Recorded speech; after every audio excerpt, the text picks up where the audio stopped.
पूर्णमदः पूर्णमिदं पूर्णात् पूर्णमुदच्यते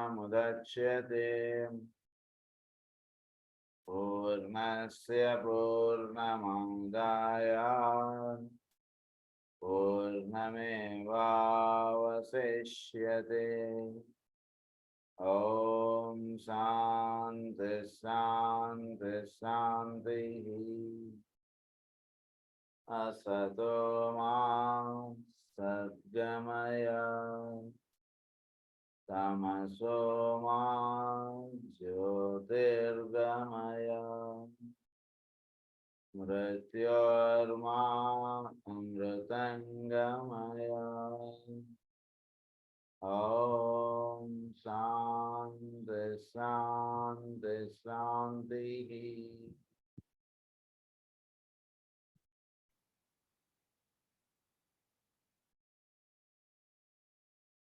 the law of group elevation గురించి మనం చదువుకుంటూ ఉన్నాం.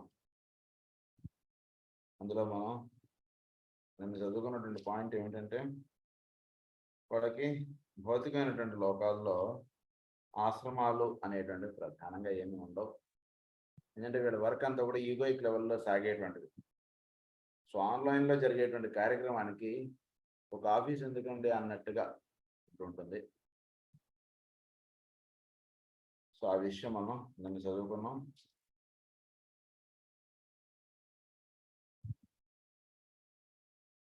దాని యొక్క ఫర్దర్ పాయింట్ నెక్స్ట్ పాయింట్ మనం చదువుకుందాం. Besides these factors which immediately attract attention, there will also be found an equal diversity in the life experience of the souls concerned. So ఈ విషయం కాకుండా ఇంకొకటి ఏంటంటే, డైవర్సిటీ ఆఫ్ సోల్స్. ఈ soul అనేటువంటి 7 రకాలుగా ఉన్నాయి. ఈ డైవర్సిటీ ఆఫ్ సోల్స్ కన్సర్న్ అన్నటువంటిది నెక్స్ట్ పాయింట్గా మనం కన్సిడర్ చేద్దాం ఇప్పుడు. సో ఈ పాయింట్లో the complexity of the problem confronting the group members is also tremendously increased when one remembers the long road which each has traveled and the many factors and characteristics emerging out of a dim and distant past which have tended to make each person what he now is. వీడు ఈ స్థితికి రావడానికి ఎంతో ప్రయాణం చేస్తే ఈ స్థితికి వచ్చాడు. సో ఈ స్థితికి ఈ విధంగా రావడానికి వీడు సాధనలో ఎంతో చేసుకుంటూ వచ్చాడు. కాబట్టి ఈ రకంగా వీడు పురోగాభివృద్ధి సాధించడం, ఈ విషయం మీద ఒక చక్కటి అవగాహన అంటున్నది ఏర్పరచుకోవడం, తద్వారా ఈ 7 ప్రజ్ఞలుగా ఉన్నటువంటి వాళ్ళందరూ కూడా ఈ 7 మార్గాలుగా వెళుతూ ఒకే ఒక దివ్య మార్గంలోకి వీళ్ళందరూ కూడా ప్రయాణించడం అంటున్నది మొత్తం ఇదంతా కూడా ఒక గ్రూప్ యాక్టివిటీగా ఇదంతా కూడా ఎస్టాబ్లిష్ అవ్వడం అంటున్న విషయం చక్కటి అవగాహన ఏర్పరచుకుని ఉండాలి ఇప్పుడు కూడా. The complexity of the problem traveled and the many factors and characteristics emerging out of a dim and distant past which have tended to make each person what he now is. When therefore one dwells on the difficulties of the possible barriers to success, the question will arise, and rightly so, what makes it possible to establish this group interrelation. So ఈ రకంగా వీడు ఇక్కడ దాకా రావడానికి ఎన్ని కష్టాలు అనండి లేదా ఎన్ని ప్రాబ్లమ్స్ ఫేస్ చేసి వీడు ఇక్కడ దాకా వచ్చాడు. సో ఇది ఒక చక్కటి గ్రూప్ ఇంటర్ రిలేషన్ అటువంటి చక్కగా ఎస్టాబ్లిష్ అయి ఉంటే అప్పుడు సాధన అటువంటి చక్కగా సాగుతూ ఉంటుంది. సాధన అటువంటిది చాలా సులభంగా ఏర్పడుతుంది, చాలా సులభ సాధ్యంగా తయారవుతుంది అన్నటువంటి విషయం మనం తెలుసుకుని మనం ముందుకు ఏ విధంగా వెళ్ళాలన్నటువంటి విషయం తెలుసుకున్నాం. What provides a common meeting ground? The answer to these questions is of paramount importance and necessitates a frank handling. We find in the Bible the words, "In him we live and move and have our being." This is the statement of a fundamental law in nature and the enunciated basis of relation which exists between the unit soul functioning in a human body and God. So ఇక్కడ మనం తెలుసుకోవాల్సినటువంటి విషయం ఏంటంటే, ఒక జీవుడుగా ఉన్నటువంటి వాడు ఇక్కడ ఉంటున్నటువంటి వాడు ఒక సాధన లేదా ఒక గురు మార్గంలోకి వాడు చక్కగా జీవించడానికి వాడు ఎన్నో కష్టాలు దాటుకుంటే ఇక్కడ దాకా వచ్చాడు. ఇక్కడ దాకా వచ్చినటువంటి వాడు చక్కగా పురోగతి సాధించాలి అంటే ఈ ప్రస్తుతం ఉన్నటువంటి కాలంలో వీడికి ఒక గ్రూప్ ఇంటర్ రిలేషన్ అంటే చక్కగా కావాలి. అది ఉంటే సాధన అంటే చాలా సులభంగా అయిపోతుంది. కనుక ఈ గ్రూప్ ఇంటర్ రిలేషన్ అటువంటిది ఎట్లా ఎస్టాబ్లిష్ చేసుకోవాలి అంటే మన ఇంటి చుట్టుపక్కల ఉన్నటువంటి వాళ్ళందరినీ పిలిచి కూర్చోమని చెప్పి అందరి చేత ప్రేయర్ చేయించాలా, లేదా వాళ్ళందరూ భజన చేసేటువంటి వాళ్ళైతే మనం కూడా వెళ్ళి భజన చేయాలా, లేదా వాళ్ళందరూ రోజు విశ్వాసనం చదివే వాళ్ళైతే మనం కూడా వెళ్ళి విశ్వాసనం చదవాలా, ప్రేయర్ మానేయాలా, ఏం చేయడం చేత మనం గ్రూప్ ఇంటర్ రిలేషన్ చక్కగా ఎస్టాబ్లిష్ చేసుకుంటాం అంటున్నది ప్రస్తుతం ప్రశ్న. సో ఈ ప్రశ్నకి సమాధానంగా మనం ఏం తెలుసుకోవాలంటే బైబిల్లో ఏమని చెప్పారంటే in him we live and move and have our being. చోట్లో దైవం అనేవాడు ఒకడే ఉన్నాడు, ఆయనలో ఉంటూ ఉంటాం, ఆయనగా మనం వ్యక్తం అవుతుంటాం, ఆయన యందు మనం ఒకరినొకరిని చూసుకుంటూ మనం జీవిస్తూ ఉంటాము అని చెప్పారు. సో దీన్ని జాగ్రత్తగా అవగాహనలో పెట్టుకుంటే అప్పుడు మనకు చెప్పబడేటువంటి విషయం ఏంటంటే fundamental and enunciated basis on the relation exists between the unit soul functioning in human body and God. It remains also in so far as it is realized the relation between soul and soul, we live in the version of energies. We ourselves are congeries of energies, and all these energies are closely interrelated and constitute the one synthetic energy body of our planet. So ఇప్పుడు జీవుడు ఈ జీవుడు అనగా ఏమిటి? Is the unit. యూనిట్లో ఏంటి? యూనిట్లో ఉన్నటువంటిది ఏం లేదండి, దీన్ని ఎనర్జీ అన్నారు. ప్రతి దేహంలో ఉన్నటువంటిది ఎనర్జీనే. కనుక ఈ దేహములన్నిట్లోనూ ఉన్నటువంటిది ఎనర్జీ. ఈ ఒకే ఒక ఎనర్జీ ఇందరి దేహముల్లో దిగి వచ్చింది అంటే విషయం బాగా అవగాహనలో పెట్టుకోండి అని చెప్పారు. ఈ విషయం గురించి మనం సోల్ అండ్ ఇట్స్ మెకానిజంలో కూడా మనకు ఎక్స్ప్లెయిన్ చేశారు. ప్రతి అణువులోనూ ఎనర్జీ అంటున్నది ఉంది కదా, ఈ అణువులో ఉన్నటువంటి ఎనర్జీనే కాన్షియస్నెస్ అన్నారు. ఎందుకంటే ఈ ఎనర్జీ అంటున్నది చక్కగా దానిలో ఉంటుండడం చేత అది చోట్లో దాని యొక్క కార్యక్రమ నిర్వహణ అంటుండి చేస్తాం.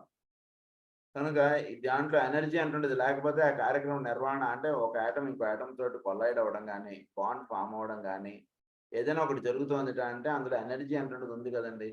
కనుక ఆ రకంగా ప్రతి మానవుడు కూడా ఒక ఎనర్జీ యూనిట్గా తెలుసుకోండి. ఎనర్జీ యూనిట్గా తెలుసుకున్నప్పుడు ఈ ఎనర్జీ యూనిట్ అంటున్నది మొత్తం అందరు యూనిట్స్గా వచ్చారు. కనుక ఇన్ని యూనిట్స్ ఆఫ్ ఎనర్జీస్గా ఉంటున్నది ఒకే ఒక యూనిట్ ఆఫ్ ఎనర్జీ చోట్లో ఉంది. ఆ యూనిట్ ఆఫ్ ఎనర్జీ యొక్క భాగములుగా వీళ్ళందరూ కూడా ఏర్పడ్డారు అన్నటువంటి విషయం నెక్స్ట్ పాయింట్గా గుర్తుపెట్టుకోండి. It must be carefully borne in mind that the etheric body of every form in nature is an integral part of the substantial forms of God himself. ప్రతి వాళ్ళలోనూ etheric body అంటున్నది ఉంది. ఎథరిక్ బాడీ అంటున్నది ఇందరి etheric బాడీస్లోనూ energy అంటున్నది నిక్షిప్తమే ఉంది. So first energy అని చెప్పారు, next దాన్ని etheric బాడీగా తెలుసుకోండి అని చెప్పారు. ఎథరిక్ బాడీ అంటున్నది చోట్ల ఒకే ఒక ఎథరిక్ బాడీ ఉంది, దాని యొక్క అందులో వీళ్ళ యొక్క ఎథరిక్ బాడీస్ అన్ని కూడా భాగాలుగా ఉన్నాయి. ఇది జాగ్రత్తగా అవగాహనలో పెట్టుకోండి. దీని గురించి మహానారాయణ ఉపనిషత్తులో చక్కగా ఎక్స్ప్లెయిన్ చేస్తారు. మనకి అందరూ కూడా బిందువులుగా ఉన్నారంటే విషయంగా చెప్తారు. ఈ బిందువులుగా ఉండడాన్ని కార్తికేయుడిగా కూడా అక్కడ చెప్తారు. పొట్లుగా ఉన్నారట అని చెప్పి చెప్తారు. కనుక ఈ చోట్లో ఒకే ఒక తత్వం, దాన్ని నారాయణుడు అంటున్న విషయంగా అక్కడ మనకి ఎక్స్ప్లెయిన్ చేస్తారు. ఆయన అందరిలోనూ ఎలా ఉన్నాడంటే యూనిట్స్గా ఉన్నాడు. సో ఇక్కడ దాన్ని మనకి ఎనర్జీ అంటే పదంతో మనకి ఇక్కడ చెప్తున్నారు. God himself and the dense physical form, but when the ESOTERIcs regard as the form making substance, we use the word God to signify the one expression of the one life which animates every form on the outer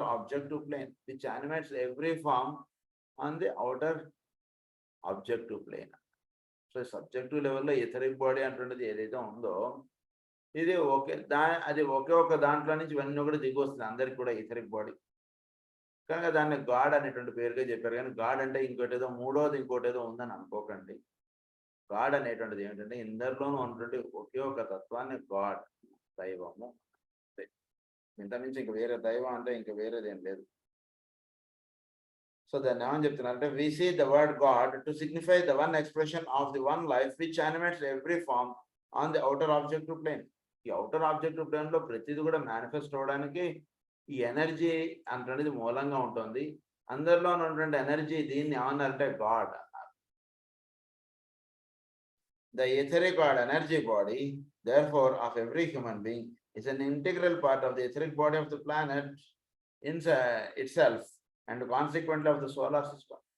ప్రతి వాడిలోనూ ఉన్నటువంటి etheric body దేంట్లో భాగంగా ఉంటుంది. ఉదాహరణకు బ్యాంకులో ₹1,00,000 తోటి వాడు account open చేసి వాడు ఆ రోజు అకౌంట్ బ్యాంక్ వాడు ₹1,00,000 పెట్టుకుని కూర్చున్నాడు అనుకోండి.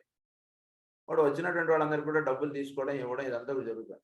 ఇదంతా కూడా ఇలా వాడి దగ్గర నుంచి డబ్బులు తీసుకెళ్ళిన వాళ్ళందరూ కూడా ఈ ₹1,00,000లో భాగంగానే ఉంటున్న వాళ్ళే కదా. కనుక ఒకే ఒక యూనిట్గా ఉంటుంది. దాంట్లో నుంచి ఇన్ని యూనిట్స్గా వీళ్ళందరూ కూడా దిగి వచ్చారు. వీళ్ళందరూ కూడా ప్లానెట్ యొక్క ఎథరిక్ బాడీలో వీళ్ళందరి యొక్క ఎథరిక్ బాడీస్ భాగంగా ఉంటుంది. తద్వారా హయ్యర్గా చెప్పినప్పుడు ఇంకా ఈ ఎథరిక్ బాడీ అంటే సోలార్ సిస్టమ్ యొక్క ఎథరిక్ బాడీలో ఇవన్నీ కూడా భాగంగా ఉంటుంది. సో ఒకే ఒక ఎథరిక్ బాడీ ఇన్నిటిగా దిగి వచ్చింది అనే విషయం చక్కగా తెలుసుకోండి అన్నారు. నెక్స్ట్ ఏమని చెప్తున్నారంటే, through this medium every human being is basically related to every other expression of the divine life, minute or great. He is basically related to every other unit. వీడిలో ఏ ఎనర్జీ అయితే ఉందో వాటిలోనూ అదే ఎనర్జీ ఉంది. He is basically related with that energy. So ఆ energy ద్వారా ఒక కార్యక్రమం అంటే భూమి మీద జరుగుతున్నటువంటిది ఏదో చిన్నదైనా అవ్వచ్చు పెద్దదైనా అవ్వచ్చు, బట్ హీఈస్ రిలేటెడ్. ఎందుకంటే అందులో ఉన్నటువంటి ఎథరిక్ బాడీ చేత ఆ కార్యక్రమం నిర్వహించబడుతుంది. వీడిలో కూడా అదే ఎథరిక్ బాడీ అంటున్నది ఉంది. సో తద్వారా తెలియబడుతున్నటువంటి విషయం ఏంటంటే వీడు ఆ యూనిట్ ఆఫ్ ఎనర్జీ తోటి వీడికి ఒక లింకప్ అంటుండే చక్కగా ఎస్టాబ్లిష్ చేసుకోవచ్చు. అంటే వీడిలో ఏదైతే ఉందో వాటిలోనూ అదే ఉంది, అదే ఎథరిక్ బాడీ ఉంది. ఆ ఎథరిక్ బాడీ ద్వారా అక్కడ ఒక మైన్యూట్ కానీ ఒక పెద్ద పని కానీ ఏదైనా సరే జరుగుతుంది. సో దాంతో వీడు లింకప్ అయ్యేటువంటి అవకాశాలు ఉన్నాయి ఈ రకంగా. The function of the etheric body is to receive energy impulses and to be swept into activity by these impulses or streams of force. So ఈ ఎథరిక్ బాడీ అంటున్నది సర్వజీవుల్లో ఉన్నటువంటి etheric body, it can function to receive energy impulses and to be swept into activity by these impulses or streams of force. So it receiving energies, it receiving impulses. అందులో ఒకటి చేస్తే దాని యొక్క ప్రతిరూపంగా ఇందులో చేయడం అంటే జరుగుతుంది చోట్లు. అంటే ఏమిటి దీన్ని? సో చోట్లో ఒక ఎథరిక్ బాడీ ఒక యూనిట్లో ఉన్నటువంటి ఎథరిక్ బాడీ ఒక పని నిర్వహిస్తే దాని యొక్క ప్రతి కార్యక్రమం దాని యొక్క రెసిప్రోకల్ గా దానికి సంబంధించినటువంటి కార్యక్రమం వీడి యొక్క ఎథరిక్ బాడీ ద్వారా అది జరుగుతుంది. ఇలా వీళ్ళందరి యొక్క ఎథరిక్ బాడీస్ లో జరిగినటువంటి అన్ని కార్యక్రమాలు మనం కలుపుకుంటే అప్పుడు ఇదంతా కూడా ఒక నిర్మాణము అంటుండే జరుగుతుంది భూమి మీద. అంటే ఒక దేవాలయ నిర్మాణం ఉందనుకోండి, ఆ దేవాలయ నిర్మాణానికి ఒక 10 మందో 20 మందో 50 మందో పనిచేస్తుంది. వీళ్ళందరి యొక్క పని ఈజ్ ఈక్వల్ టు ఆ దేవాలయ నిర్మాణం.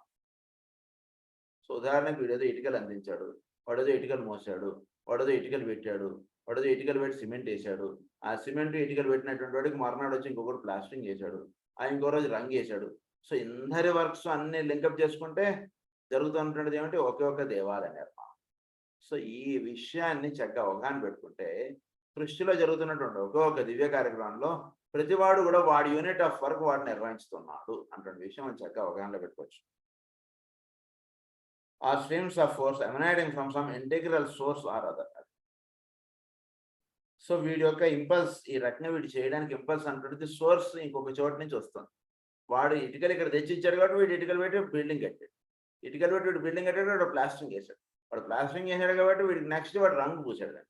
ఈ రకంగా ఒక వర్క్ ఇదంతా కూడా ఇంటర్రిలేటెడ్గా సాగుతుంది. దాన్ని ఏమన్నారంటే ఇక్కడ receive energy impulses and to be swept into activity by these impulses or streams of force emanating from some originating source or other. దీనికి ఒరిజినేటింగ్ పాయింట్ ఎక్కడ ఉంది? Originating source is different.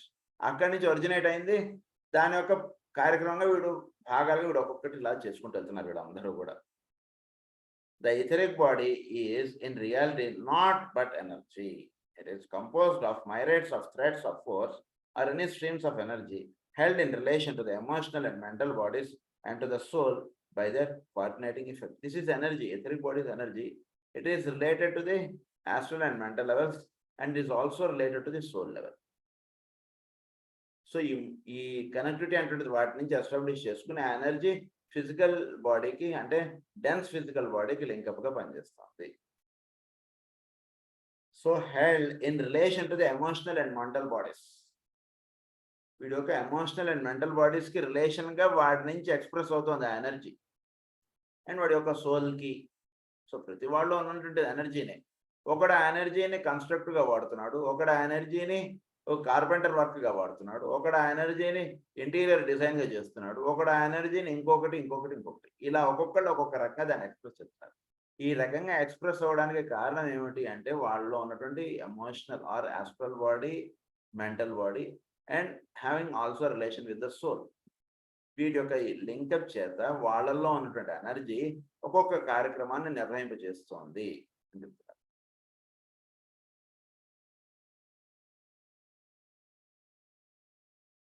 Coordinating effect. These streams of energy in their turn have an effect on the physical body and swing it into activity of some kind or another according to the nature and power of whatever type of energy may be dominating the etheric body at any particular time. అది ఏ type of energy అంటున్నది డామినేట్గా పనిచేస్తుందో దాని యొక్క ఎక్స్ప్రెషన్గా physical బాడీలో మనం చూస్తూ ఉంటామండి అని చెప్తుంది. Through the etheric body therefore circulates energy emanating from some mind. So etheric body అంటుండేది ఎనర్జీ సర్క్యులేట్ చేయడం దేని చేత జరుగుతుంది? From some mind. మైండ్లో ఒక ఇంపల్స్ అంటుండే జనరేట్ అయింది, దాని యొక్క ఎక్స్ప్రెషన్గా ఎథరిక్ బాడీ కదిలింది,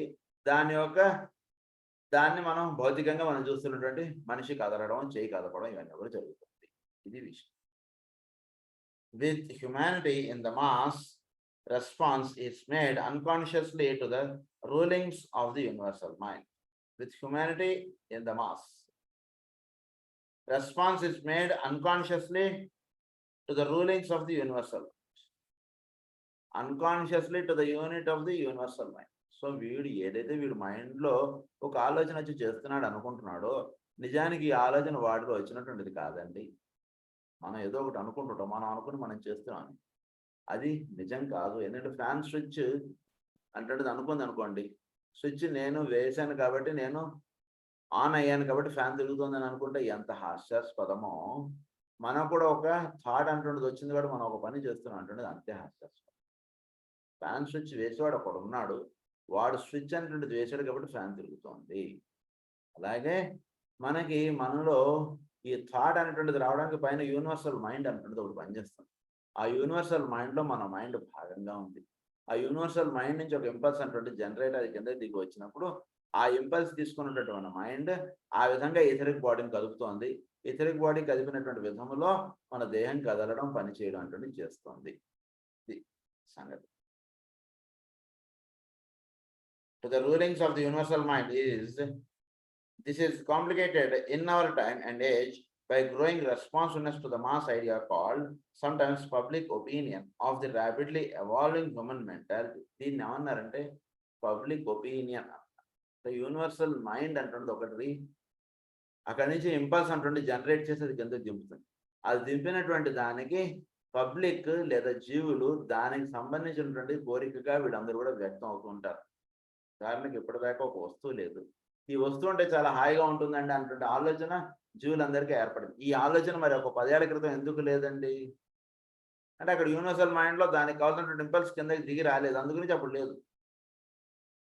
100 ఏళ్ల క్రితము, 200 ఏళ్ల క్రితము ఇంత ఆన్లైన్ సిస్టమ్ ఇదంతా ఎందుకు డెవలప్ అవ్వలేదు అంటే అప్పుడు అది అవసరం లేదు కాబట్టి అది రాలేదు. యూనివర్సల్ మైండ్ నుంచి ఒక ఇంపల్స్ దిగింది కాబట్టి ఇప్పుడు మానవుడు ఒక కంప్యూటర్ కనుక్కోవడం కానీ ఒకటి ఏదైనా ఒక కార్యక్రమం నిర్వహించడం కానీ ఇవన్నీ కూడా జరుగుతుంది.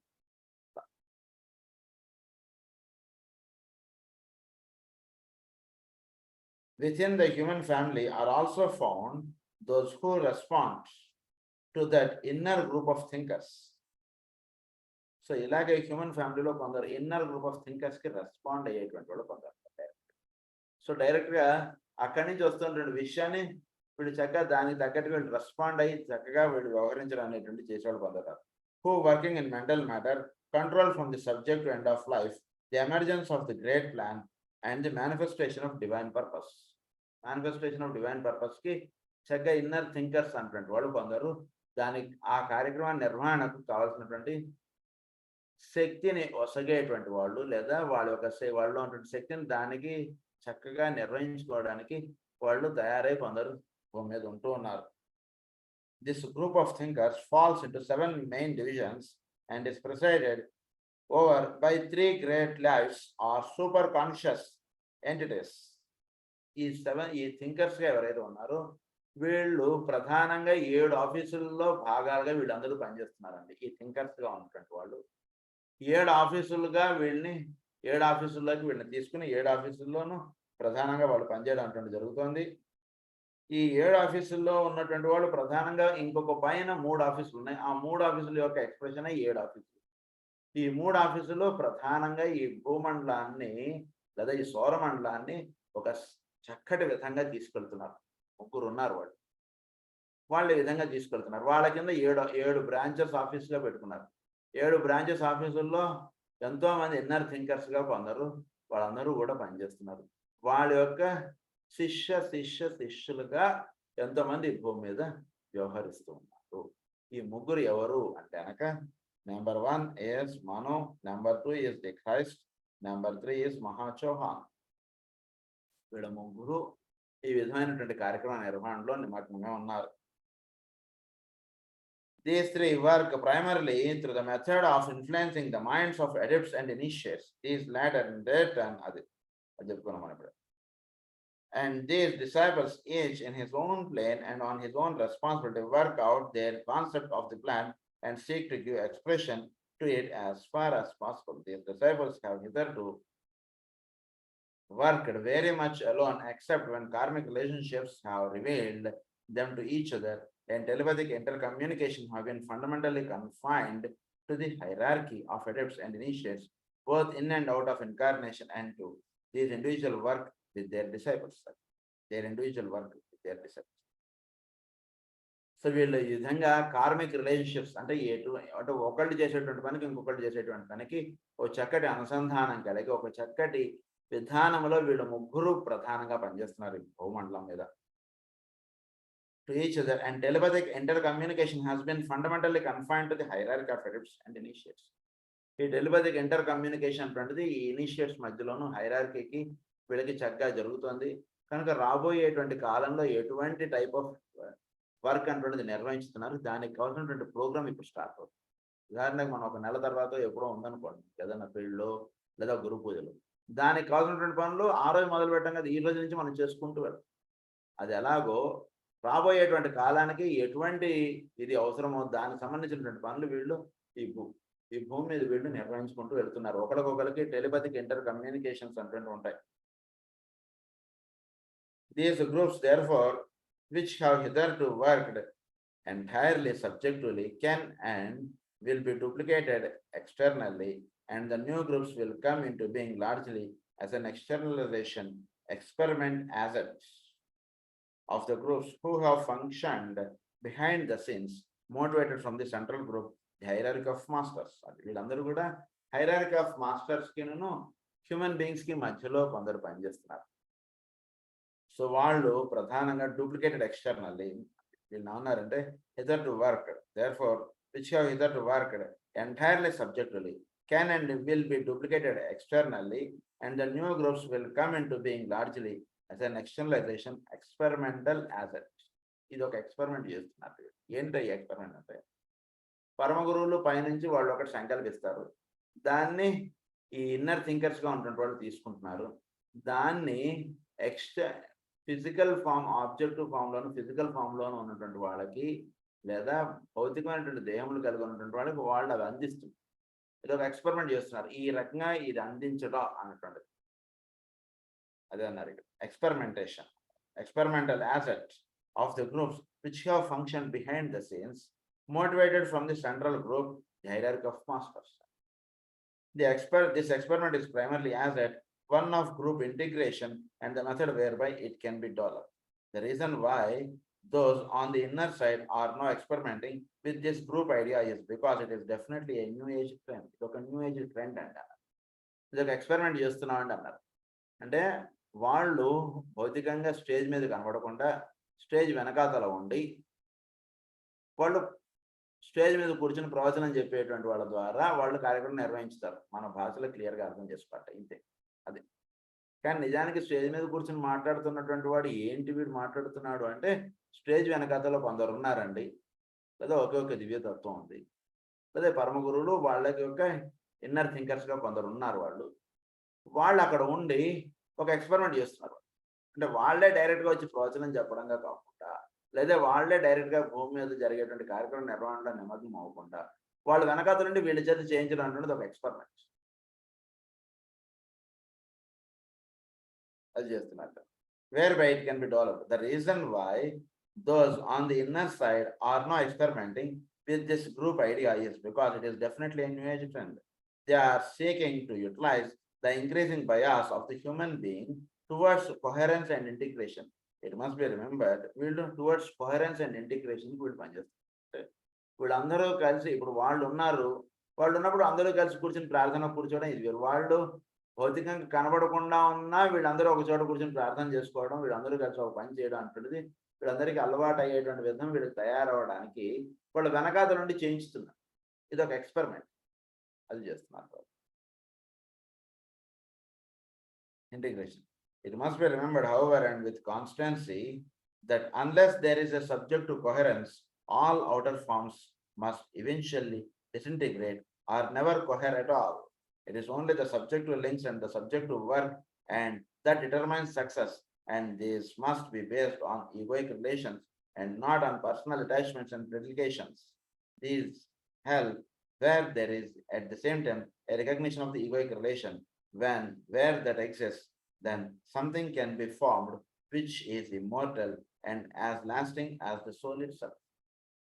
So ఏం జరుగుతుందంటే, సో ఈ రకంగా వీళ్ళు అంటే భౌతికంగా ఏదైనా ఒకటి జరుగుతుందంటే అంటే దాని వెనకాతల సబ్జెక్టివ్ లేయర్లో ఒకటి జరుగుతుంది కాబట్టి దాని యొక్క వ్యక్త రూపంగా భౌతికంగా ఇది జరుగుతున్నాయి కార్యక్రమాలు ఏదైనా సరే. సో సబ్జెక్టివ్ ప్లేన్లో లేనిదే ఆబ్జెక్టివ్ ప్లేన్లో ఒకటి జరగడానికి అవకాశం లేదు. ఇది చక్కగా తెలుసుకోండి. సబ్జెక్టివ్ ప్లేన్లో ఇది జరగడానికి ఏమిటంటే కారణం, ఈ రకంగా సబ్జెక్టివ్ ప్లేన్లో ఇవన్నీ కూడా నిర్ణయింపడడం చేత ఏం జరుగుతుందంటే, the based on egoic relations. ఇప్పుడు సబ్జెక్టివ్ ప్లేన్లో ఈ విధంగా చేయడం చేత ఏంటంటే పర్సనాలిటీ లెవెల్లో లింకప్ అవ్వడం అంటున్నది ప్రధానం కాదండి, ఈగోయిక్ లెవెల్లో లింకప్ అవ్వడం అంటున్నది ప్రధానము అంటుంటే చూపించడానికే. లేకపోతే వాళ్ళే వచ్చి చక్కగా కూర్చుని వాళ్ళే ప్రవచనాలు చేయొచ్చు, వాళ్ళే పనులన్నీ చేయొచ్చు వాళ్ళు. కానీ ఇక్కడ మెయిన్గా ఏమిటి వాళ్ళు సూచించడానికి వాళ్ళు ఈ విధంగా చేస్తున్నారంటే ఈగోయిక్ లెవెల్లో లింకప్ అవడమే ఇక్కడ ప్రధానము. పర్సనాలిటీ లెవెల్గా పరమ గురువులు లేదా మాస్టర్ శ్రీ గారు వచ్చి ఇక్కడ ప్రవచనం చెప్తున్నారు అనుకోండి గురు పూజల్లో, లేదా మాస్టర్ శ్రీ గారు, అప్పుడు అందరూ వినడం అందరూ చేయడం ఇదొకటి. అది కాకుండా వాళ్ళు బ్యాక్గ్రౌండ్లో ఉండి అక్కడ ఉండేటువంటి వాళ్ళ ద్వారా ఆ పనులు చేయించడం అనేది ఒకటి. సో ఎందుకు వాళ్ళు భౌతికంగా ఉండకుండా వాళ్ళు పనులు చేయిస్తారు అంటే, భౌతికంగా ఉంటే ఆ దేహము వాటి యందు మనం ఎక్కువ లింకప్ అయిపోతాం కాబట్టి, అలా కాకుండా సోల్ లెవెల్లోనే ఈగోయిక్ లెవెల్లో లింకప్ ఏర్పడడం అంటున్నది ప్రధానంగా వాళ్ళు జీవులకు అందించడం అంటున్నది ప్రధాన కార్యక్రమంగా వాళ్ళు వ్యవహరిస్తున్నారు. As the soul itself అన్నమాట. One practical point should be made clear. These groups will for some time be what might be called pattern groups and therefore must be formed very slowly with much care. Each person forming part of the new groups will be tested and tried and subjected to much pressure. ఈ inner గ్రూప్గా ఉంటుంది వాళ్ళకి చాలా responsibility ఉంటుంది. వీళ్ళు ఏమన్నారంటే pattern groups అన్నారు. ఊరికి ఆషామాషిగా ఉన్నటువంటి వాళ్ళని అక్కడ వేసుకోరు. వాళ్ళు ఉద్యోగంలో వాళ్ళు వేసుకోవాలంటే అంటే చాలా అది కష్టం. వాడిని సెలెక్ట్ చేయాలంటే చాలా చాలా అంటే ఎంతో ఇది ఉన్నటువంటి వాళ్ళని ఆ మధ్యవర్తులుగా వీళ్ళని సెలెక్ట్ చేసుకోండి అది చెప్తున్నాను. వెరీ డిఫికల్ట్ అన్నారు. Much pressure. This will be necessary if the groups are to stand through this transition period of the present. It will not be easy for disciples to form these groups. The methods and techniques will be so different to those of the past. People may even real desire to participate in the group life and to form part of the group activity, but their real difficulty will consist in bringing their personal life and vibration into conformity with the group life and rhythm. So ఏంటంటే ఇక్కడ difficulty అంటే దానిలోకి తీసుకోవడానికి difficulty ఏమిటంటే జీవులు మనం జనరల్గా ఒక గ్రూప్ లైఫ్ గ్రూప్ యూనిటీ గురించి ఎంతైనా మాట్లాడేస్తాం కానీ గ్రూప్ యూనిటీ గ్రూప్ లైఫ్ని మనం అందులో ఉండాలి అంటే మన యొక్క పర్సనల్ లైఫ్ ఎంతో సాక్రిఫైస్ చేయాలి. ఒక చిన్న విషయం కాదు, పర్సనల్ లైఫ్ సాక్రిఫైస్ చేసి గ్రూప్ యూనిట్ తోటి లింకప్గా ఉండడం అంటే అసలు మనం ఏం చేస్తుంటాం అంటే పర్సనల్ లైఫ్ పాటి పర్సనల్ లైఫ్ ఉంచుకొని మన యొక్క ఖాళీ సమయంలో గ్రూప్ గురించి మనం మాట్లాడుతుంటాం, లేదా మన ఖాళీ సమయం ఉన్నప్పుడు మాత్రమే గ్రూప్ తోటి లింకప్ అవుతాం. మన యొక్క పర్సనల్గా మనం అంతా లింకప్ అయిపోయి అదంతా అయిపోయింది, ఇవాళ ఆదివారం కాబట్టి నేను వచ్చానండి అన్నట్టుగా ఉంటాం మనం ఎక్కువగా. అలా కాదండి, గ్రూప్ యూనిట్ గ్రూప్ అన్నటువంటిది ఎప్పుడు కూడా లింకప్ అన్నటువంటిది మనం పెట్టుకుని ఉంటూ ఉండాలి. దానికి పర్సనల్ అన్నటువంటిది సాక్రిఫైస్ అవ్వాల్సి వస్తుంది అక్కడ. The narrow path which all disciples have to tread, and in the early stages, these groups will consist primarily of those of the professional path or the disciple path of discipleship, requires obedience to certain instructions which have been handed down to us from the ancient past. Okay, ancient past లో లేదా పెద్దవాళ్ళు మనకి ఇచ్చినటువంటి instruction మనం follow అవ్వాల్సి వస్తుంది group life lead చేయాలి. ఒక ఉమ్మడి కుటుంబం ఉండాలనుకోండి, అందులో ఎంతో సాక్రిఫైస్ చేయాలి. ఒబీడియన్సీ అంటాడు. ఎదుటివాడు వీడి మీద కోపంగా మాట్లాడాడు అనుకోండి, ఒక యూనిట్గా ఒక ఉమ్మడి కుటుంబంలో వీడు కోపంగా మాట్లాడాడు అనుకో, ఇద్దరు కలిసి ఒక ఇంట్లో ఉండడం అంటుంది కుదరదు. వాడు కోపంగా మాట్లాడితే వీడు సర్దుకుంటాడు. సర్దుకోవడం చేత మాత్రమే వాళ్ళు ఒక ఉమ్మడి కుటుంబంగా ఉండగలుగుతారు. సర్దుకోవడం అంటుండేది కుదరదు సార్ అంటే ఉమ్మడి కుటుంబం కుదరదు. సో ఒబీడియన్స్ అంటున్నది ఎప్పుడు అవసరం. ఇక్కడ ఒబీడియంట్గా ఉండడం అంటున్నది ఎప్పుడు కూడా లైఫ్లో అలవాటు చేసుకోవాలి. ఈ అలవాటు చేసుకున్నటువంటి వాడికి మాత్రమే ఇది సిద్ధిస్తుంది. అది బాగా గుర్తుపెట్టుకోవాలి. Ancient past, these are followed willingly and with the eyes open, but no rigid adherence to the letter of the law is ever asked or expected. ఎవరి నుంచి ఏది అడగడం, నేను ఏం చెప్పాను, మీ అందరు గ్రూప్ లైఫ్లో ఉండాలన్నాను కదా, ఏమిటి మీరు అందరూ ఒక గ్రూప్గా ఉండలేక ఇలా అడగడం అంటున్నది, ఆశించడం అంటున్నది ఉండదు. ఎవడికి వాడికి ఒక ఇండిపెండెన్సీ అంటున్నది ఇచ్చేసారు. ఎవడికి వాడుగా నిర్ణయించుకుని వాడు జీవించవచ్చు. No rigid adherence to the letter of the law. Flexibility within certain self-imposed limits are always needed, and that flexibility must not be set in motion by any personality inertia or mental questioning. Personality ఇనర్షియాను mental questioning base చేసుకుని వీడికి ఈ flexibility అంటుంది పెట్టుకోవడం అంటుంది సొంత తప్పు. ఉదాహరణకు వర్షం పడుతుంది, గురు పూజలు, వర్షం పడుతుంది కాబట్టి ఈరోజు ప్రేయర్ ఎగ్గొట్టేద్దాంలే అని అనుకున్నటువంటి వాడు అక్కడ ఫ్లెక్సిబిలిటీ అని చెప్పారు కదా సార్, ఎక్కడ కూర్చుంటే ఈ గదిలో కూర్చొని మనం ప్రేయర్ చేసినా, మనం గురు పూజలు ప్రేయర్ చేసినట్టే కదా అని అనుకుంటే అది అలా కాదు ఫ్లెక్సిబిలిటీ. కనుక ఫ్లెక్సిబిలిటీ అంటున్నది ఎప్పుడు కూడా మన యొక్క ఎమోషనల్ ప్లేన్ తోటను మెంటల్ థింకింగ్ తోటి లింకప్ చేయకండి. ఫ్లెక్సిబిలిటీ అంటున్నది కొంచెం హయ్యర్ పాయింట్. చెప్పినటువంటి ఫ్లెక్సిబిలిటీ సోల్ లెవెల్కి సంబంధించినటువంటి ఫ్లెక్సిబిలిటీ. అది అంటే ఒక ఇచ్చినటువంటి ఇన్స్ట్రక్షన్ వీడు జాగ్రత్తగా చక్కగా అవగాహన చేసుకోవాలి. అది అవగాహన చేసుకుని వాడు ఆచరించుకోవాలి.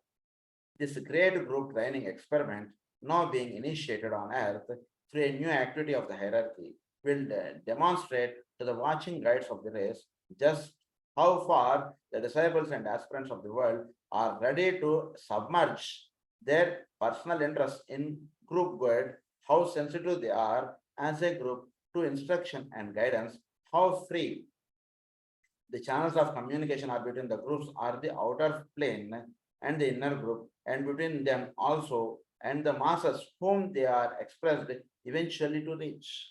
Okay, వీళ్ళందరూ ఒక పరీక్ష లాంటిది పెడుతుంటారు మధ్యలో.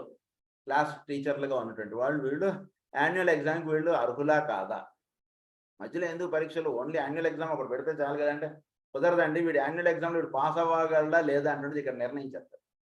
నిర్ణయం చేసి అబ్బాయి మీ అబ్బాయి సరిగ్గా చదవట్లేదండి, యాన్యువల్ ఎగ్జామ్కి పంపించడానికి కుదరదని చెప్పారు.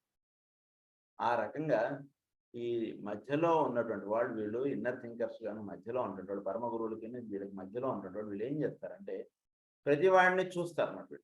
వాడి యొక్క ఎథరిక్ బాడీ, వాడి యొక్క ఆస్ట్రల్ ప్లేన్, మెంటల్ ప్లేన్, వీటిని చూస్తే వాళ్ళు తెలిసిపోతారు ఎంతవరకు వీటిల్లో మార్పు వచ్చింది, ఎంతవరకు వీడి యొక్క పర్సనాలిటీ అంటున్నది గ్రూప్ గురించి వీడు సాక్రిఫైస్ చేయగలుగుతున్నాడు, ఎంతవరకు వీడు తెలుసుకున్నటువంటి విషయాన్ని వీడు ఆచరణలో పెట్టుకోగలుగుతున్నాడు, వీడు ఏమన్నా పనికొస్తాడా పనికిరాడా, కేవలం కబుర్లేనా వీడు, ఏమన్నా నలుగురికి సంబంధించినటువంటి పని వీడి ద్వారా ఏమన్నా అవుతుందా అవుదా, ఇవన్నీ వీళ్ళు టెస్ట్ చేసుకుంటారు. టెస్ట్ చేసుకుని వీళ్ళు చూసుకుంటారు. Rich.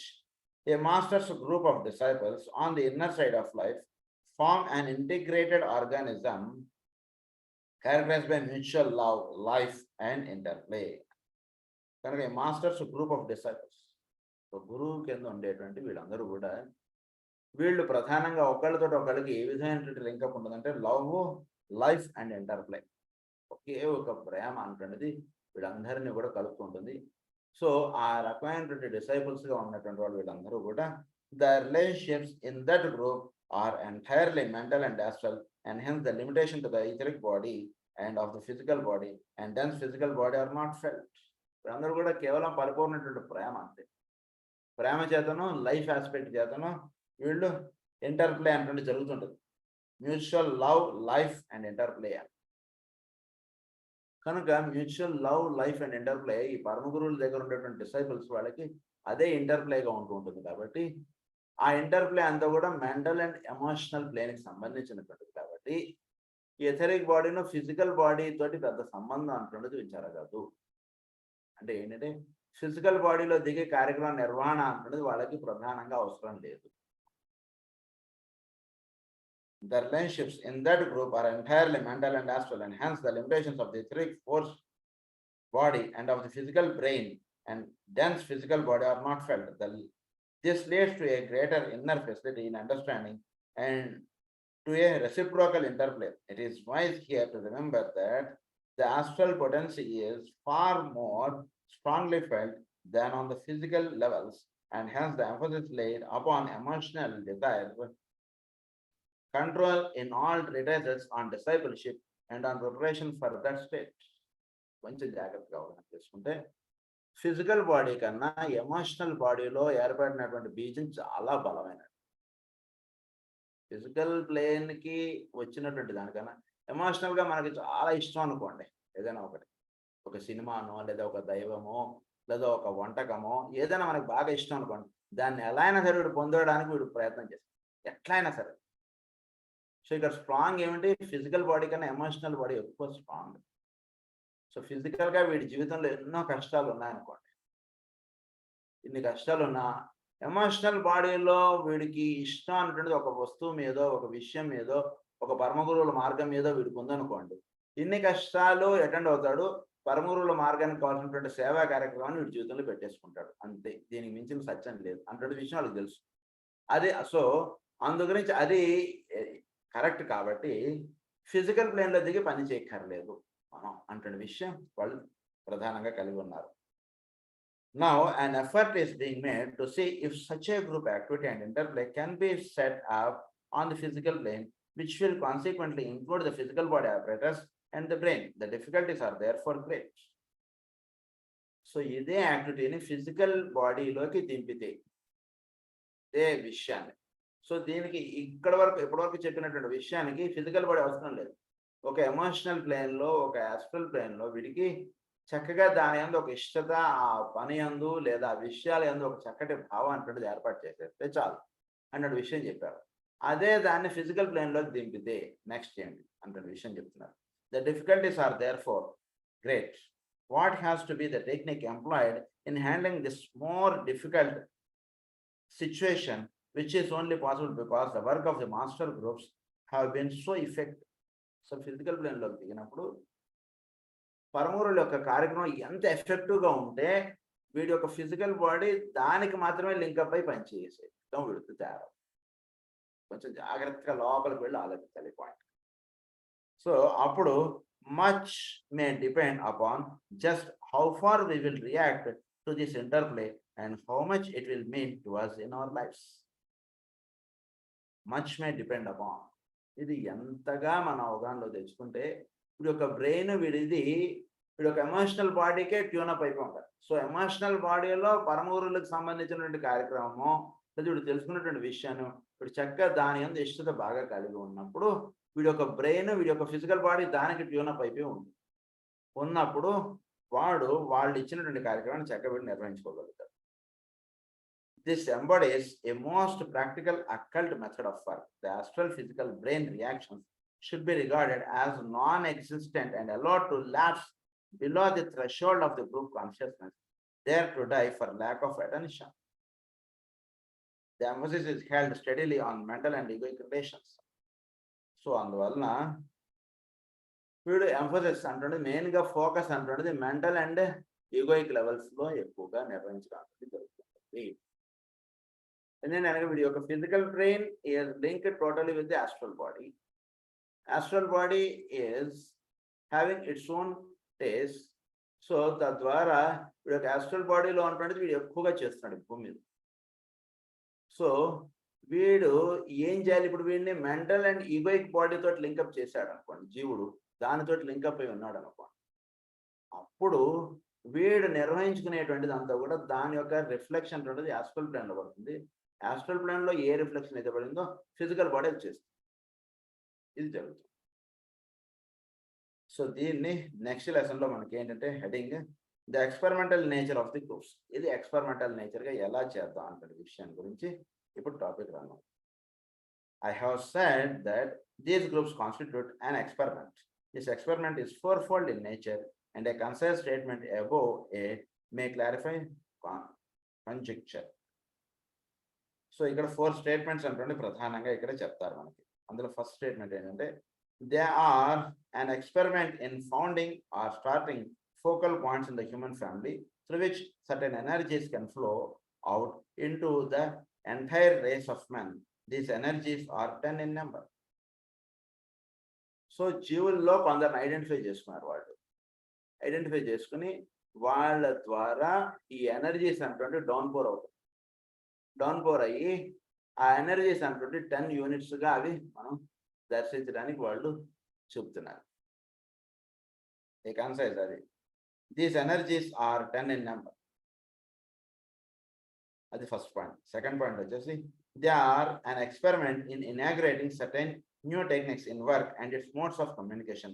It is to be noted that in those last 3 words is summed up the whole story. These groups are intended to facilitate interrelation or communication as follows. So వీళ్ళు ఈ రకంగా inter communication ఇవన్నీ కూడా చక్కగా జీవులకి ఇవ్వడం అంటే ప్రధానమైనటువంటి కార్యక్రమంగా వీళ్ళు పెట్టుకున్నారు. అందులో ఫస్ట్ పాయింట్ ఏంటంటే they will be occupied with an endeavor to facilitate communication between individuals so that the rules and methods whereby speech can be transcended may become known and the new way of intercourse be brought about. Eventually, communication will be from soul to soul, mind to mind. So ఇక్కడ ఏమిటంటే speech అన్నటువంటిది భౌతికంగా మనం చూస్తాం. ఈ రకంగా speech అంటుండేది రావడానికి ఏమిటి పైన ఉంటుండేది మెంటల్ ప్లేన్, ఇవి కారణం. సో ఈ రకంగా ఇది వ్యక్తం అవడానికి స్పీచ్ అంటుండేది. సో వీళ్ళు ఏంటంటే కనుక ఏ రకంగా వీడిని లింకప్ చేస్తే వీడు ఉత్తమైనటువంటి కార్యక్రమం వీడు తయారవుతాడు అంటే ప్రధానంగా ఇక్కడ చెప్తున్నాను. సో అందులో ప్రధానంగా ఫస్ట్ పాయింట్ ఏంటంటే they will be occupied with an endeavor to facilitate communication between individuals so that the rules and methods whereby speech can be transcended may become known and the new way of intercourse be brought about. So speech అంటుండేది అంటే ఏంటంటే భౌతికమైనటువంటి వాక్కు అంటుండేది ఒకటి, ఇది మనకు తెలుసు. ఇది కాకుండా ఒకళ్ళకి లింక్ అంటుండేది ఎలా ఎస్టాబ్లిష్ చేయొచ్చు అంటే ఒకటి ego to ego, mind to mind. ఈ 2 ఆస్పెక్ట్స్ ద్వారా వీడిలో ఉన్నటువంటి భావాన్ని వాటిలోకి పంపించవచ్చు. అది ఎలా అంటే విషయం ఇప్పుడు చెప్తున్నారు. Eventually, communication will be from soul to soul on the higher levels of the mental plane. This involves complete alignment so that soul, mind, brain are completely at one. So soul to soul transformation అంటున్నది ఎప్పుడు జరుగుతుందంటే అంటే ఇక్కడ soul to soul అంటే వాళ్ళు soul లెవెల్లోకి వచ్చి వీడికి soul లెవెల్లో వాడికి కావాల్సిన టీచింగ్ ఇచ్చేస్తారు. సో ఎప్పుడు జరుగుతుంది, వీడి యొక్క మైండ్, వీడి యొక్క బ్రెయిన్, సోల్ ఈ 3 ఒక యూనిట్ కావాలి. సో ఈ 3 ఒక యూనిట్ అవ్వడం అన్నటువంటి విషయం మనకి ఇంటలెక్టివ్ ఇంట్యూషన్లో చాలా చక్కగా ఎక్స్ప్లెయిన్ చేశారు. ఇప్పుడు ఒక brain should be linked with the mind, mind should be linked with the soul. ఈ లింకప్ అంటే చక్కగా వీడు ఎస్టాబ్లిష్ చేసుకుంటే అప్పుడు సోల్లో ఏదైతే పడుతుందో అది మైండ్లో రిఫ్లెక్ట్ అవుతుంది. మైండ్లో రిఫ్లెక్ట్ అయినటువంటి బ్రెయిన్ మీద, brain is the physical form of the mind అని చెప్పి అక్కడ మనకు చెప్తారు. సో మైండ్లో రిఫ్లెక్ట్ అయినటువంటిది బ్రెయిన్ మీద చక్కగా దాని యొక్క ప్రతిరూపం ఇక్కడ పడుతుంది. సో ఇది చక్కగా జరగాలంటే సోల్ టు సోల్ కనెక్టివిటీ అంటే చక్కగా ఉంటుంది. అప్పుడు ఎదుటివాడు సోల్ లెవెల్లో ఏదైనా టీచింగ్ ఇస్తున్నప్పుడు వీడు సోల్ లెవెల్లో దాన్ని రిసీవ్ చేసుకుంటాడు. వీడు ఒక మైండ్ ఇంటర్ప్లే ఉందనుకోండి, అప్పుడు సోల్ లెవెల్లో అందుతున్నటువంటి విషయాన్ని వీడు తప్పుగా అవగాహన చేసుకోవడం కానీ వీడికి అవగాహనలోకి రాకపోవడం కూడా జరగచ్చు. అందురించి ఇక్కడ అది ఫస్ట్ పాయింట్. సెకండ్ పాయింట్ వచ్చేసి mind to mind on the lower levels of the mental brain. This involves the complete integration of the personality of lower self so that mind and brain are at home. Personality of the lower self, వీడు lower self అంటే soul లెవెల్గా వీడు ఇంకా అంత ఇది చేసుకున్నటువంటి వాడికి mind brain ఒకటిగా అయినటువంటి వాడికి మైండ్ టు మైండ్ వాడికి లింకప్ ఇస్తారు. Students must remember these two distinctive contacts and here in mind also that the greater contact and need not necessarily include the lesser. Telepathic communication between the different aspects of the human being is entirely possible at varying stages of unfolding. So soul to soul connectivity అంటున్నది ఉన్నప్పుడు ఒక్కొక్కసారి mind అవసరం లేదు కూడా. Mind అంటున్నది ఉదాహరణకి ఏదైనా పనిలో ఉండొచ్చు, ఏదైనా దీనిలో ఉండొచ్చు, ఏదైనా అది అంటే ఇదంతా అడ్వాన్ అయిపోయి ఉంటే చాలు అంతే. సోల్ని డిస్టర్బ్ చేయకుండా మైండ్ బ్రెయిన్ ఉంటే సరిపోతుంది. సోల్ తోటి కనెక్టివిటీ ఉండాల్సినప్పుడల్లా కూడా వీడి మైండ్ వీడి బ్రెయిన్ కూడా అక్కడికి చేరాలంటే విషయం పెద్దగా అవసరం లేదు. సోల్ తోటి వీడు చేసుకునేటువంటి పనులు కొన్ని ఉంటుంటాయి, వాటికి సోల్ టు సోల్ కనెక్టివిటీ అనేటువంటి చక్కగా ఏర్పడటం అనేటువంటిది అలవాటు అయిపోయినప్పుడు వీడి మైండ్ వీడి బ్రెయిన్ వేరే పనిలో బాగుంటూ ఉండొచ్చు. సో అప్పుడు సోల్ టు సోల్ కనెక్టివిటీ అనేటువంటిది ఒక బీజంగా వాడికి వస్తుంది. వచ్చినటువంటి దాన్ని వీడు మైండ్ తోటి చక్కగా దాన్ని ఎక్స్ప్లెయిన్ చేసుకోవడం లేదా దాన్ని యొక్క విశదీకరించుకోవడం అనేటువంటిది వీడు చక్కగా వీడు చేసుకుంటాడు. అంటే సోల్ టు సోల్ కనెక్టివిటీ అనేటువంటిది ఎస్టాబ్లిష్ అవ్వడానికి వీడు మైండ్ వీడు బ్రెయిన్ ఫస్ట్ దానికి ట్యూనప్ అయిపోయి దానికి అందినటువంటి విషయం చక్కగా అవగాహనలోకి తెచ్చుకోవడానికి వీడు చక్కగా ట్యూనప్ అయిపోయి ఉండడానికి ఫస్ట్ పాయింట్.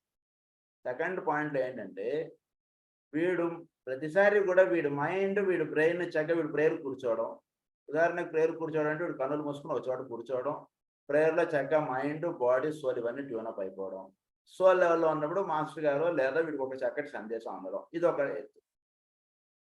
ప్రతిసారి వీడు ప్రేయర్లో కూర్చోక్కర్లేదండి. పరమగురువుల నుంచి వీడి సందేశం ఏదైనా వస్తున్నప్పుడు ప్రతిసారి వీడు ప్రేయర్లో కూర్చోక్కర్లేదు. ఉదాహరణకు వీడు ఏదో ట్రావెల్లో ఉన్నాడు, ఎక్కడో వెళ్తున్నాడు, లేదా ఏదైనా ఆఫీస్లో పని చేసుకుంటున్నాడు. వీడు 24/7 ఎప్పుడు కూడా మాస్టర్ తోటి లింకప్ అంటుండేది సోల్ లెవెల్లో వీడు ఎస్టాబ్లిష్ చేసేసుకుని ఉంటాడు. అందు గురించి వీడు ఆఫీస్ పనిలో ఉన్నా వీడు ఎక్కడైతే పనిలో ఉన్నా వీడు చక్కగా ఒక థాట్ అంటుండేది పరమగురువులు వీడికి ఇస్తారు. అది సోల్ లెవెల్లో అందినటువంటి చక్కగా వీడు దాన్ని మైండ్ బ్రెయిన్లో చక్కగా దాని గురించి విశదీకరించుకుని దాన్ని చక్కగా ఈ రకంగా మనకు అందివ్వబడింది అన్నటువంటి విషయాన్ని చక్కగా వీడు దాని గురించి పరిపూర్ణంగా తయారు చేసుకోవడం, దాని గురించి చక్కగా ఏంటి చేయాలన్నటువంటి కార్యక్రమం వీడు ఎస్టాబ్లిష్ చేసుకోవడం, లేదా అందినటువంటి సందేశాన్ని చక్కగా రాసి పెట్టుకోవడం, చక్కగా దాన్ని ఆచరణలో పెట్టుకోవడం, ఇవన్నీ చేసుకుంటాం. దీని గురించి ఇంకొంచెం వివరంగా నెక్స్ట్ క్లాస్లో పెట్టుకున్నాం. ప్రజాభ్య పరిపాలయంతాం న్యాయేన మార్గేణ మహీం మహీషా గో బ్రాహ్మణేభ్య శుభమస్తు నిత్యం. లోకా సమస్తా సుఖినో భవంతు. లోకా సమస్తా సుఖినో భవంతు. లోకా సమస్తా సుఖినో భవంతు. ఓం శాంతి.